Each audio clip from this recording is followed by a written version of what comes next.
Assalamualaikum. Hope you guys are doing well. This is lecture number 9 of our May June 2026 series. हम लोगों ने velocity, acceleration, speed सब कुछ ख़त्म कर लिया था.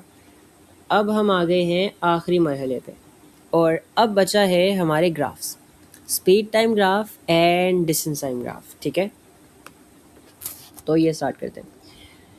इन पे अच्छी ग्रिप होना बहुत ज़रूरी है क्योंकि मोस्टली काइनेमेटिक्स के क्वेश्चंस ग्राफ से रिलेटेड आ रहे होते हैं. ठीक है, अच्छा ग्राफ्स पढ़ते हैं. ग्राफ में आपके पास दो ग्राफ्स हैं, एक आता है डिस्टेंस टाइम ग्राफ और एक आता है स्पीड टाइम ग्राफ. अभी हम डिस्टेंस टाइम ग्राफ करेंगे और नेक्स्ट वीडियो में इंशाल्लाह हम अपना स्पीड टाइम ग्राफ करेंगे, स्पीड और वेलोसिटी टाइम ग्राफ. ठीक है, अब डिस्टेंस टाइम ग्राफ हम बनाते क्यों हैं, वजह क्या है इसकी, ग्राफ्स क्या होते हैं. देखो, ग्राफ्स इसलिए बनाए जाते हैं ये देखने के लिए कि जब आप एक क्वांटिटी को चेंज करते हो तो उसके साथ दूसरी क्वांटिटी पे क्या इफ़ेक्ट आता है. ग्राफ बनाने के लिए आप दो फिज़िकल क्वांटिटीज़ लेते हो, ठीक है, और आप ये देखते हो कि जब एक फिज़िकल क्वांटिटी चेंज करती है तो उसकी वजह से दूसरी क्वांटिटी पे क्या इफ़ेक्ट आता है, क्या वो भी चेंज करती है या नहीं, या वो सेम रहती है.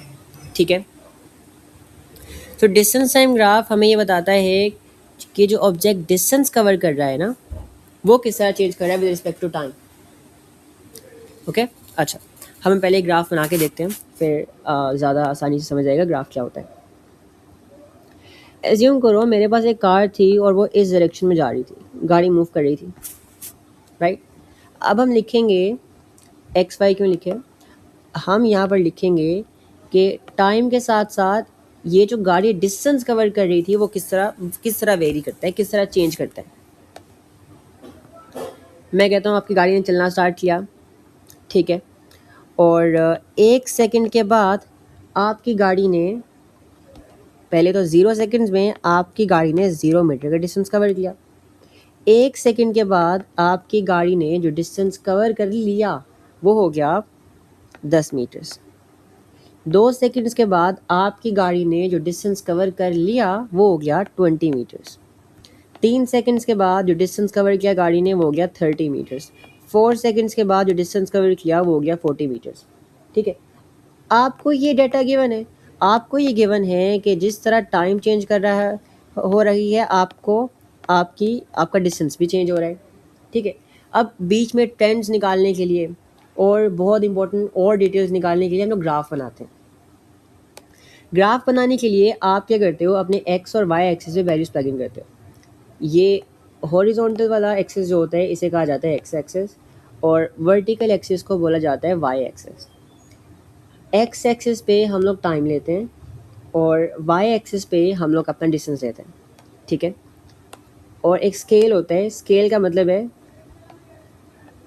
कि हर एक डिवीजन जो है वो कितनी वैल्यू रिप्रेजेंट कर रहा है.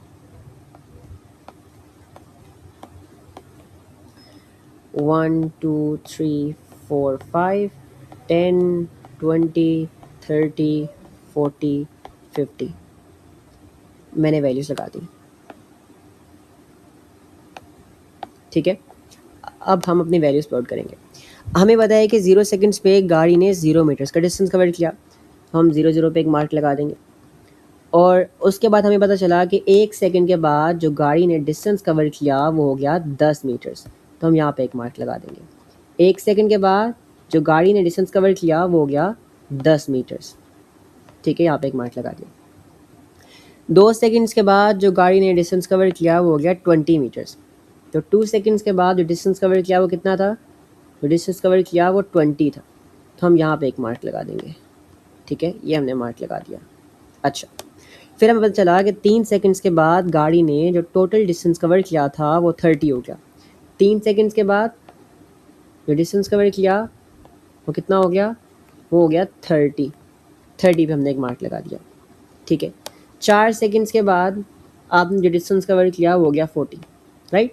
अब ये डिटेल्स आपको गिवन थी, आपने इन डिटेल्स का यूज़ करके आपने ग्राफ बना दिया.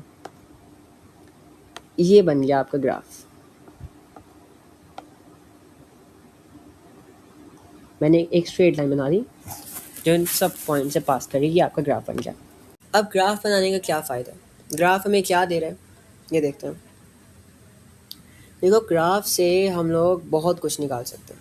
ग्राफ से हम लोग ट्रेंड्स निकाल सकते हैं। क्या मतलब? अगर आप टाइम को इंक्रीज़ कर रहे हो तो डिस्टेंस के साथ क्या हो रहा है, देखो ज़रा।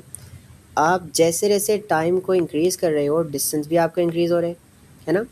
1 सेकेंड पे डिस्टेंस 10 था, 2 सेकेंड पे 20 था, 3 सेकेंड पे 30 था, 4 सेकेंड्स पे 40 था, 5 सेकेंड्स पे 50 होगा जाके, 6 सेकेंड्स पे 60 होगा। और आप वैल्यूज़ भी निकाल सकते हो आगे। जो नहीं गिवन ना आपको, आप वो वैल्यूज़ भी ग्राफ के ज़रिए निकाल सकते हो। ग्राफ के ज़रिए आप ट्रेंड्स निकाल सकते हो और वो वैल्यूज़ निकाल सकते हो जो आपको नहीं गिवन है। ये है ग्राफ का कमाल। आगे देखो, आगे आता है ग्रेडियंट। अब ये ग्रेडियंट क्या है? ग्रेडियंट कहा जाता है राइज ओवर रन। क्या मतलब? Change in Y axis divided by change in X axis. इसका मतलब ये है कि, बल्कि करके दिखाता हूँ, ठहर जाओ। ग्रेडियंट निकालने के लिए आप क्या करते हो, 2 पॉइंट लेते हो। एज्यूम कर लो मैंने एक ये पॉइंट ले लिया और मैंने एक ये पॉइंट ले लिया। ग्रेडियंट निकालने के लिए आप अपने ग्राफ पे 2 पॉइंट्स मार्क करते हो। मैंने एक ये पॉइंट ले लिया, एक ये पॉइंट ले लिया, फिर क्या करते हो?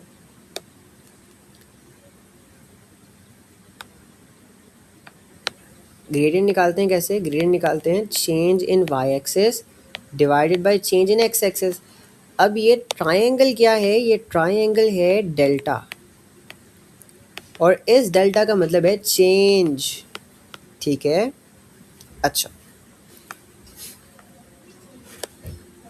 सो हमने ये 2 पॉइंट्स लिए, मैंने एक ये पॉइंट लिया और एक ये पॉइंट लिया, एक ये पॉइंट लिया और एक ये पॉइंट लिया, राइट। अब हम क्या करेंगे, इन दोनों पॉइंट्स के दरमियान, मतलब इस पॉइंट के दरमियान और इस पॉइंट के दरमियान, ठीक है, हम ये निकालेंगे कि एक्स एक्सिस में कितना चेंज आया और वाई एक्सिस में कितना चेंज आया, हम ये निकालेंगे। ठीक है, अगर देखा जाए यहाँ पे, सबसे पहले तो एक्स एक्सिस में कितना चेंज आया। तो एक्स एक्सिस में जो चेंज आया वो हमें यहाँ पे गिवन है, विच इज़ ये, मैं इसको हाईलाइट कर रहा हूँ। ये आया आपके एक्स एक्सिस में चेंज। और वाई एक्सिस में कितना चेंज आया? वाई एक्सिस में ये चेंज आया आपके पास, राइट। अभी चेंज निकाल लें। तो एक्स एक्सिस में कितना चेंज आया? एक्स एक्सिस में यहाँ से लेके यहाँ तक 1 का चेंज आया। क्यों 1 का चेंज आया? यहाँ पे आपके पास 0 था और यहाँ पे आपके पास 1 था, तो यहाँ से लेके यहाँ तक 1 का चेंज आया। अगर हम बात करें वाई एक्सिस पे, तो वाई एक्सिस पे कितना चेंज आया? वाई एक्सिस पे चेंज आया, वाई एक्सिस पे 10 का चेंज आया, क्योंकि यहाँ पे 0 था और यहाँ पे 10 था, तो 0 से लेके 10 तक 10 का चेंज आया। ठीक है, एक्स एक्सिस पे 1 का चेंज आया और वाई एक्सिस पे 10 का चेंज आया, राइट। अब ग्रेडियंट निकालना है हम लोगों ने। ग्रेडियंट कैसे निकालेंगे भाई? ग्रेडियंट निकालने के लिए हमने क्या करना है, change in Y axis, Y axis में कितना चेंज आया? वाई एक्सिस में चेंज आया 10 का, divide by change in X axis, x axis में चेंज आया 1 का। अगर आप ये सॉल्व करो आपके पास आ जाएगा 10। ये 10 आपका ग्रेडियंट है। ये 10 क्या बता रहा है? ये 10 ये बता रहा है कि जैसे आप 1 यूनिट एक्स एक्सिस में चलते हो, आपके वाई एक्सिस में 10 यूनिट्स का इंक्रीज़ आता है। और अगर क्वांटिटी वाइज देखा जाए, इसका मतलब ये है कि जब 1 सेकंड गुजरता है तो आपकी गाड़ी 10 मीटर का डिस्टेंस कवर करती है। 1 सेकंड में आपकी गाड़ी 10 मीटर का डिस्टेंस कवर करती है। ठीक है, अच्छा। अब एक और चीज़ याद रखो, एक और चीज़ आपने ये याद रखनी है कि स्ट्रेट लाइन में ना, लाइन स्ट्रेट हो, जब उसमें कोई कर्व ना हो, जैसे ये लाइन है, ये स्ट्रेट लाइन है, स्ट्रेट लाइन में हर जगह पर ग्रेडियंट सेम होता है। मैं निकाल के दिखाता हूँ। पहले थोड़ा सा ना मैं यहाँ पे इरेज कर लूँ ताकि समझने में आसानी हो, क्योंकि बहुत ज़्यादा लगे हुए ना तो समझ नहीं आ रही।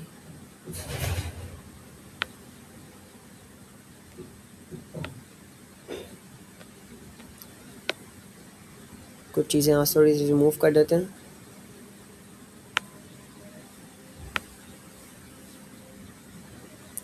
ठीक हो गया। अब हमने ये 2 पॉइंट्स ले लिए और हमने इन दोनों पॉइंट्स के दरमियान ये देखना है कि वाई एक्सिस में कितना चेंज आया और एक्स एक्सिस में कितना चेंज आया। हमने देखना है कि वाई एक्सिस में कितना चेंज आया और एक्स एक्सिस में कितना चेंज आया। हम चेंज इन वाई एक्सिस को डिवाइड कर देंगे चेंज इन एक्स एक्सिस से। तो अगर देखा जाए यहाँ पे, तो यहाँ पे आपकी वैल्यू थी 2, है ना, यहाँ पे वैल्यू थी 2, और अगर यहाँ पर देखा जाए तो यहाँ पर आपकी वैल्यू थी 4। तो 2 से लेके 4 तक कितना चेंज आया? चेंज कैसे निकालते हैं? चेंज निकालने के लिए हम क्या करेंगे, हम 4 में से 2 माइनस कर देंगे, 4 माइनस 2, चेंज आ गया 2 का। तो यहाँ से लेके इस पॉइंट तक एक्स एक्सिस में 2 का चेंज आया। आपने यहाँ पे लिख दिया कि एक्स एक्सिस में 2 का चेंज आया। अगर बात करें वाई एक्सिस की, सो वाई एक्सिस देख लेते हैं कि इस पॉइंट से लेके इस पॉइंट तक वाई एक्सिस में कितना चेंज आया।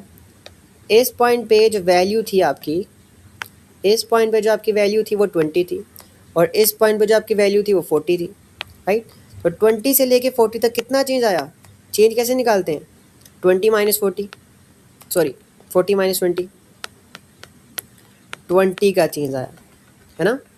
तो वाई एक्सिस में कितना चेंज आया? वाई एक्सिस में 20 का चेंज आया। अब ग्रेडियंट कैसे निकालते हैं? Change in Y axis divided by change in X axis which is 2। यहाँ पर भी आंसर 10 ही आ रहा है। अब हम और पॉइंट्स लेते हैं, कोई अलग पॉइंट्स लेते हैं। अब हम कोई अलग पॉइंट्स लेते हैं, ठीक है। अब मैंने एक ये पॉइंट ले लिया और मैंने अब एक ये पॉइंट ले लिया, देखने के लिए कि क्या मेरा आंसर अभी भी सेम आता है या गलत आता है। मैंने एक ये पॉइंट ले लिया,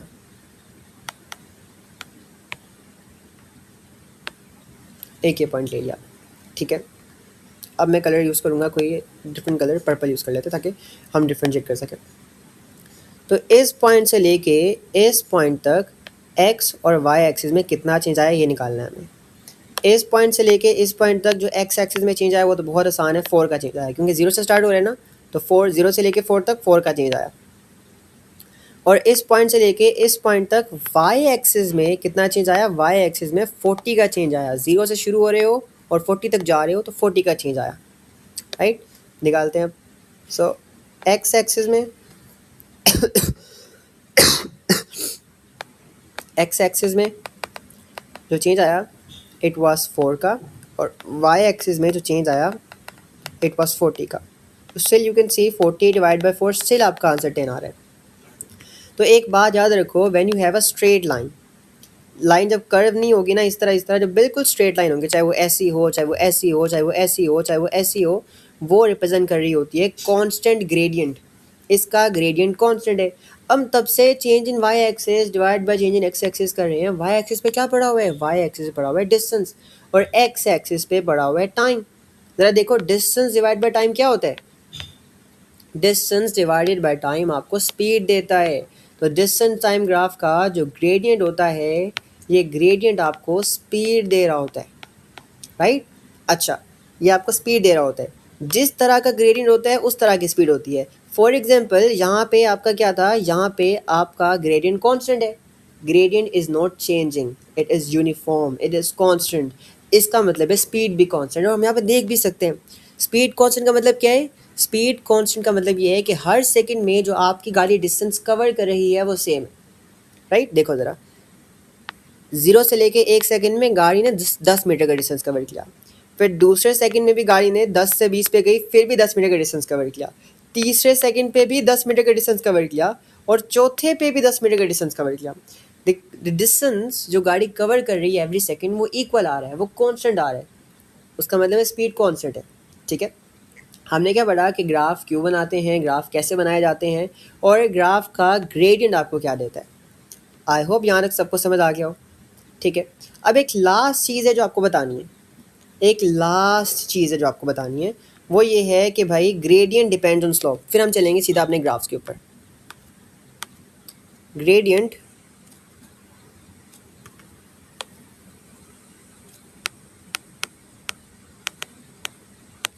डिपेंड्स ऑन द स्लोप।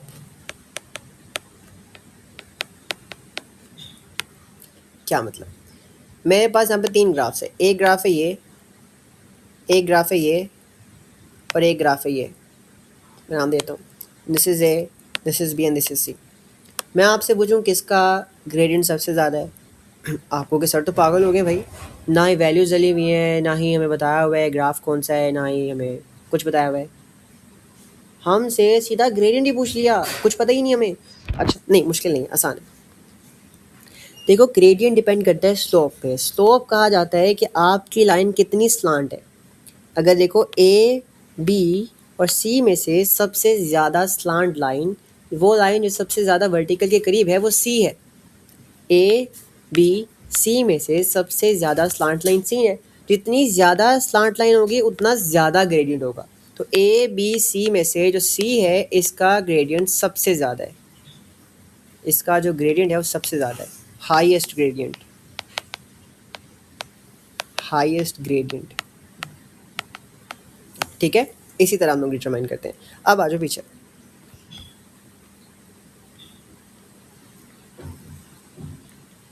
अब कुछ कॉमन ग्राफ्स ही देख लो। यही 5 ग्राफ्स आपके आपको आते हैं डिस्टेंस टाइम ग्राफ में। ठीक है, देख लो। सबसे पहला आता है बिल्कुल स्ट्रेट लाइन। ये चीज़ याद कर लो कि स्ट्रेट लाइन का, स्ट्रेट हॉरिजॉन्टल लाइन का ग्रेडियंट होता है 0, राइट। और क्योंकि ग्रेडियंट आपको, ग्रेडियंट इक्वल होता है स्पीड के, इसमें ग्रेडियंट आपको स्पीड बता रहा होता है। जिस तरह का ग्रेडियंट होता है उस तरह की स्पीड होती है। अगर ग्रेडियंट इंक्रीज़ कर रहा है स्पीड इंक्रीज़ कर रही है, ग्रेडियंट कॉन्स्टेंट है स्पीड कॉन्स्टेंट है। अगर ग्रेडियंट 0 है तो मतलब स्पीड भी 0 है। और स्पीड कब 0 होती है? जब ऑब्जेक्ट रुका हुआ होता है। तो डिस्टेंस टाइम ग्राफ में स्ट्रेट हॉरिजॉन्टल लाइन का मतलब ये होता है object is at rest, object is not moving. इसकी स्पीड 0 होती है, एक्सेलरेशन भी 0 होती है, क्योंकि ऑब्जेक्ट चल ही नहीं रहा, स्पीड में चेंज आ ही नहीं रहा, तो एक्सेलरेशन कहाँ से आ गई, है ना। अगर बिल्कुल वर्टिकल लाइन की बात करें, ऐसा ग्राफ तो कभी भी नहीं आएगा आपको, कभी भी नहीं आएगा। इस ग्राफ की वजह से बता रहा हूँ, जो बिल्कुल स्ट्रेट लाइन होती है वर्टिकल लाइन, इसका ग्रेडियंट मैक्सिमम इन्फिनिट ग्रेडियंट होता है। ठीक है, अगर हम बात करें स्लांट लाइन की, तो स्लांट लाइन ये ऊपर की तरफ जा रही है, स्लांट लाइन है। ठीक है, इसका ग्रेडियंट क्या है? कांस्टेंट है। सबसे पहली चीज़ आपके दिमाग में आए स्ट्रेट लाइन को देख के वो ये है कि इसका ग्रेडियंट कांस्टेंट है। सबसे पहली सोच जो आपके दिमाग में आए ये देख के कि भाई स्ट्रेट लाइन है, इसका मतलब ये है ग्रेडियंट कांस्टेंट है। ठीक है, जब ग्रेडियंट कांस्टेंट है, जिस तरह का ग्रेडियंट उस तरह की स्पीड, इसकी स्पीड भी कांस्टेंट है। ये क्या कर रहा है? ये कांस्टेंट स्पीड से मूव कर रहा है।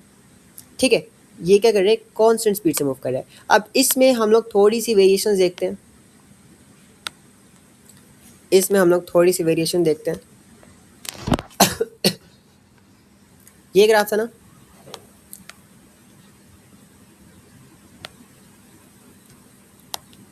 इसमें वेरिएशन देखते हैं।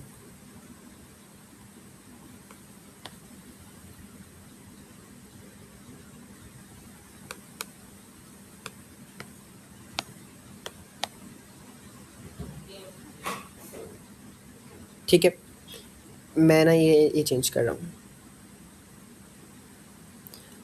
अब इनमें फ़र्क क्या बताना है? सबसे पहली चीज़ जो स्ट्रेट लाइन को आपको देख के आपके दिमाग में आए वो ये है, इनका ग्रेडियंट कांस्टेंट है, राइट। जिस तरह का ग्रेडियंट डिस्टेंस टाइम ग्राफ में उस तरह की स्पीड, मतलब तीनों की स्पीड कांस्टेंट है। लेकिन एक बहुत स्लांट है, एक बहुत कम स्लांट है, एक नॉर्मल स्लांट है, राइट। अच्छा, जितना ज़्यादा स्लांट लाइन उतना ज़्यादा ग्रेडियंट। सबसे ज़्यादा स्लांट लाइन कहाँ पे है? सबसे ज़्यादा स्लांट लाइन है ये वाली। अच्छा, मतलब इसका ग्रेडियंट सबसे ज़्यादा है लेकिन है स्टिल कांस्टेंट। ये वाला ऑब्जेक्ट कांस्टेंट स्पीड से ही मूव कर रहा है लेकिन स्पीड काफ़ी ज़्यादा है। फॉर एग्जांपल ये 100 किलोमीटर्स पर आवर की स्पीड से मूव कर रहा है लेकिन कॉन्स्टेंटली। अगर इधर की बात करें तो यहाँ पे देखो, यहाँ पर लाइन बहुत कम स्लांट है, इसका ग्रेडियंट सबसे कम है, सबसे कम ग्रेडियंट है लेकिन स्टिल कांस्टेंट है। जिस तरह का ग्रेडियंट उस तरह की स्पीड। ग्रेडियंट क्या है? छोटा है लेकिन कांस्टेंट है, तो स्पीड भी छोटी होगी लेकिन कांस्टेंट होगी। छोटी कितनी? मैं कहता हूँ 20 किलोमीटर पर आवर, लेकिन स्टिल कांस्टेंट है। ठीक है, अच्छा अगर बात करें पहले वाले की, तो ए में देखो, ए में क्या है? एवरेज है, ग्रेडियंट सही है, इतना बुरा नहीं है। जिस तरह का ग्रेडियंट उस तरह की स्पीड, ग्रेडियंट कांस्टेंट है, स्पीड कांस्टेंट है, लेकिन अगर स्लोप कम है तो ग्रेडियंट कम है। ठीक है, तो इसकी स्पीड में कहे तो फॉर एग्जांपल है 50 किलोमीटर पर आवर, राइट। ये याद कर लो, जितना ज़्यादा ग्रेडियंट उतनी ज़्यादा स्पीड, जितना कम ग्रेडियंट उतनी कम स्पीड। अगर लाइन स्ट्रेट है तो ग्रेडियंट कांस्टेंट है, ग्रेडियंट कांस्टेंट है तो स्पीड भी कांस्टेंट है। Okay, alright, hope it make sense. ये चीज़ बहुत आती है। तो अब आते हैं हम लोग अपने इंक्रीजिंग और डिक्रीजिंग ग्राफ के ऊपर, इंक्रीजिंग और डिक्रीजिंग ग्राफ के ऊपर। अब कैसे पता चलेगा एक ग्राफ डिक्रीजिंग है या फिर एक ग्राफ इंक्रीजिंग है? तो ये देखो ध्यान से। अब देखो यहाँ पे आपके पास क्या है, एक कर्व है, ठीक है। इस टाइम एक कर्व है, लाइन स्ट्रेट नहीं है। अगर लाइन स्ट्रेट नहीं है इसका मतलब ये इसका ग्रेडियंट इक्वल नहीं है, इसका ग्रेडियंट कांस्टेंट नहीं है। और अगर ग्रेडियंट कांस्टेंट नहीं है तो स्पीड कांस्टेंट नहीं है। जैसा ग्रेडियंट वैसी स्पीड। अगर ग्रेडियंट कांस्टेंट नहीं है स्पीड भी कांस्टेंट नहीं है, ठीक है। हमें नहीं पता ग्रेडियंट इंक्रीज कर रहा है या डिक्रीज कर रहा है, हमें नहीं पता, अभी पता करेंगे। अच्छा, अब ये पता करने के लिए कि आपका ग्रेडियंट इंक्रीज कर रहा है या डिक्रीज कर रहा है, आप इसके एंड पॉइंट देखोगे। जैसे मैंने पहले ये देखा, मैंने पहले ये लाइन देखी और फिर मैंने ये लाइन देखी। अच्छा, अब मैंने देखा कि जो पहली वाली लाइन है काफी स्लांट है, राइट। और जैसे जैसे आप आगे जा रहे हो ये स्लांट लाइन जो है ना, इसकी स्लोप कम हो जा रही है। एंड पे देखो ये लाइन पहले से काफी कम स्लांट है। पहले स्लोप ज्यादा थी, बाद में स्लोप कम हो गई, स्लोप डिक्रीज कर गई, है ना। पहले लाइन ज्यादा क्लोज टू वर्टिकल थी, बाद में लेस क्लोज टू वर्टिकल है, स्लोप आपकी डिक्रीज कर गई। जो स्लोप के साथ होगा वही ग्रेडियंट के साथ होगा, वही स्पीड के साथ होगा। आपकी स्लोप डिक्रीज कर गई, राइट, आपका ग्रेडियंट भी डिक्रीज कर गया। जो ग्रेडियंट के साथ होगा वही स्पीड के साथ होगा, आपकी स्पीड भी डिक्रीज कर गई। तो ये ग्राफ रिप्रेजेंट कर रहा है डिक्रीजिंग स्पीड, डिक्रीजिंग ग्रेडियंट, ठीक है। अच्छा, अब सवाल आते हैं कि क्या यहाँ पे एक्सेलरेशन है या फिर नहीं। एक्सेलरेशन तब आती है जब स्पीड में या वेलोसिटी में चेंज आ रहा हो, है ना। तो यहाँ पे क्या हो रहा है, स्पीड में चेंज आ रहा है ना, स्पीड डिक्रीज करिए तो यहाँ पे एक्सेलरेशन भी होगी, यहाँ पर एक्सेलरेशन भी होगी, राइट। लेकिन एक्सेलरेशन क्या होगी, नेगेटिव में होगी, डिसेलरेशन होगी। जैसे आप ब्रेक लगा रहे हो, आपकी स्पीड कम हो रही है, ओके, एक्सेलरेशन होगी लेकिन नेगेटिव में। क्यों, आपकी स्पीड कम हो रही है। जब स्पीड बढ़ती है, ऑब्जेक्ट्स की स्पीड बढ़ती है, वेलोसिटी इंक्रीज होती है तो एक्सेलरेशन होती है। जब स्पीड कम हो रही होती है, स्पीड डिक्रीज हो रही होती है, तब डिसेलरेशन होती है। फॉर एग्जांपल, आपने एक्सेलरेटर दबाया, गाड़ी की स्पीड बढ़ रही है, वो एक्सेलरेशन है। आपने ब्रेक दबाया, गाड़ी की स्पीड कम हो रही है, वो डिसेलरेशन है, ठीक है। अब इस ग्राफ में आ जाओ, इस ग्राफ में देखो। अब इस ग्राफ में देखा जाए तो क्या स्लोप इंक्रीज करी डिक्रीज करी, देखते हैं। अब पहले ये स्लोप है, ये लाइन देखो, और बाद में ये लाइन देखो, क्या फर्क नजर आया। पहली वाली लाइन कम स्टीपर थी, बाद में वाली लाइन ज्यादा स्टीपर है, मतलब स्टीपनेस इंक्रीज हो गई, राइट। जो स्टीपनेस के साथ होगा वही ग्रेडियंट के साथ होगा, ग्रेडियंट भी इंक्रीज कर गया। जो ग्रेडियंट के साथ होगा वही स्पीड के साथ होगा, स्पीड भी इंक्रीज कर गई। तो यहाँ पे क्या हो रहा है कि स्पीड इंक्रीज कर रही है, ये एक इंक्रीजिंग ग्राफ है। यहाँ पे स्पीड इंक्रीज कर रही है, यहाँ पे स्पीड इंक्रीज कर रही है, नॉन यूनिफॉर्मली, ठीक है। और अगर बात की जाए एक्सेलरेशन की, तो क्या यहाँ पे एक्सेलरेशन होगी, बिल्कुल एक्सेलरेशन होगी। एक्सेलरेशन तब होती है whenever there is a change in speed और चेंज इन वेलोसिटी। अगर स्पीड इंक्रीज हो रही है, डिक्रीज हो रही है, देयर विल बी एक्सेलरेशन। अगर स्पीड इंक्रीज हो रही है तो एक्सेलरेशन, अगर डिक्रीज हो रही है तो डिसेलरेशन, ठीक है। क्योंकि स्पीड इंक्रीज हो रही है, देयर विल बी एक्सेलरेशन। तो ये 5 ग्राफ्स हैं जो आपको आ सकते हैं डिस्टेंस टाइम ग्राफ में। डिस्टेंस टाइम ग्राफ में आपको और कोई ग्राफ नहीं आएगा, डिस्प्लेसमेंट टाइम ग्राफ में आएंगे, वो करेंगे नेक्स्ट टाइम इंशाल्लाह। Hope it make sense. अब कुछ क्वेश्चंस कर लेते हैं। Okay, a car has stopped at red light. एक गाड़ी थी जो कि रेड लाइट पे स्टॉप करती है। When the light changes to green the car starts moving with a constant acceleration. आपकी गाड़ी जो है ना वो मूव करना स्टार्ट करती है, कॉन्स्टेंटली एक्सेलरेट करती है, मतलब हर सेकंड में जो स्पीड में इंक्रीज आ रहा था वो सेम था, ओके। ये मतलब एक्सेलरेशन का। The graph represent this motion. अब ये ग्राफ मोशन दिखा रहा है। Which quantity is plotted on the x-axis and which quantity is plotted on the y-axis? अब देखो एक्सेलरेशन का मतलब ये स्पीड इंक्रीज कर रही है, राइट। तो हमने ये बताना है कि वाई एक्सिस पे कौन सी क्वांटिटी आएगी और एक्स एक्सिस पे कौन सी क्वांटिटी आएगी। अभी बढ़ के आए थे, ये लाइन है और बाद में ये लाइन है। इस ग्राफ का ग्रेडियंट इंक्रीज कर रहा है ना। अगर ये डिस्टेंस टाइम ग्राफ होता तो इसकी स्पीड भी इंक्रीज कर रही होती, और वही हमें चाहिए। हमें क्या दिखाना है, हमें एक्सेलरेशन दिखानी है, हमें ये दिखाना है कि स्पीड इंक्रीज कर रही है ना। इस ग्राफ का ग्रेडियंट इंक्रीज कर रहा है, और अगर ये डिस्टेंस टाइम ग्राफ होता तो इसकी स्पीड भी इंक्रीज कर रही होती, और वही हमने दिखाना है। तो ये डिस्टेंस टाइम ग्राफ ही है, और डिस्टेंस टाइम ग्राफ में वाई एक्सिस में डिस्टेंस होता है, वाई एक्सिस में डिस्टेंस होता है, और एक्स एक्सिस में टाइम होता है आपके पास। Okay, let's do some more questions. अच्छा, कौन से रीजन के अंदर गाड़ी डीसेलेरेट कर रही है? डीसेलेरेशन का मतलब क्या है? डीसेलेरेशन का मतलब ये गाड़ी की स्पीड डिक्रीज कर रही है। अब ए बी सी डी में से स्पीड कहाँ डिक्रीज कर रही है? ए में देखो, ए में देखो, पहले ये लाइन है, पहले लाइन ये है और बाद में लाइन ये है। स्लोप इंक्रीज कर गई तो मतलब ग्रेडियंट इंक्रीज कर गया, अगर ग्रेडियंट इंक्रीज करा तो स्पीड इंक्रीज कर गई। तो यहाँ पर स्पीड इंक्रीज हो रही है, हमने वो सेक्शन ढूंढना है जहां पे स्पीड डिक्रीज कर रही है। अब बी में बिल्कुल स्ट्रेट लाइन है, बिल्कुल स्ट्रेट लाइन है, मतलब ग्रेडियंट क्या है, ग्रेडियंट कांस्टेंट है, मतलब स्पीड क्या है, स्पीड कांस्टेंट है, स्पीड चेंज नहीं कर रही। लेकिन हमें वो सेक्शन ढूंढना है जहां पे स्पीड डिक्रीज कर रही है। अगर सी को देखा जाए तो पहले लाइन ये है, पहले स्लोप ये है और बाद में स्लोप ये होगी। क्या स्लोप डिक्रीज करेगी, बिल्कुल स्लोप डिक्रीज करेगी, स्लोप डिक्रीज करेगी, ग्रेडियंट भी डिक्रीज कर जाएगा, स्पीड भी डिक्रीज कर जाएगी। हमें डिक्रीजिंग स्पीड वाला सेक्शन ही ढूंढना है, राइट। तो सी आपका सही आंसर है। आपका सही आंसर क्या है, आपका सही आंसर है C. Hope it make sense. एक और सवाल करते हैं, एक और सवाल करते हैं। A cyclist take a ride lasting for 25 seconds. भाई एक साइक्लिस्ट ने 25 सेकंड की राइड ली। The diagram shows how her distance traveled from the starting position varies with time. तो भाई जो डिस्टेंस ट्रैवल करी थी वो किस तरह वेरी किया टाइम के साथ साथ। अगर देखा जाए तो पहले स्ट्रेट लाइन है, स्ट्रेट लाइन का मतलब क्या है, ग्रेडियंट कांस्टेंट है ना। और अगर जो ग्रेडियंट है वही स्पीड है, स्पीड भी कांस्टेंट है ना। उसके बाद क्या है भाई, स्ट्रेट लाइन है, हॉरिजॉन्टल लाइन। अब स्ट्रेट हॉरिजॉन्टल लाइन का ग्रेडियंट जीरो होता है, जो ग्रेडियंट होगा वही स्पीड होगी, स्पीड भी जीरो है। और फिर से आपकी स्पीड, आपका ग्रेडियंट कांस्टेंट हो जाता है, लेकिन छोटा कांस्टेंट इस बार पहले से छोटा कांस्टेंट, क्योंकि स्लोप कम है, स्पीड यहाँ भी कांस्टेंट है, ठीक है। अब वो पूछ रहे हैं what is her average speed. अब आपने एवरेज स्पीड निकालनी है। एवरेज स्पीड निकालने के लिए आप क्या करते हो, total distance covered divide by total time taken.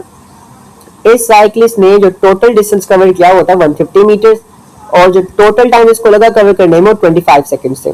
तो आप क्या करोगे, 150 को 25 से डिवाइड कर दोगे सिंपली, एंड आपके पास क्या आ जाएगी, एवरेज स्पीड आ जाएगी। Hope it make sense. तो हमने कर लिया distance time graph complete. I hope आपको समझ आया हो। अगर समझ आया तो just let me know in the comment section. जज़ाकल्लाह खैर।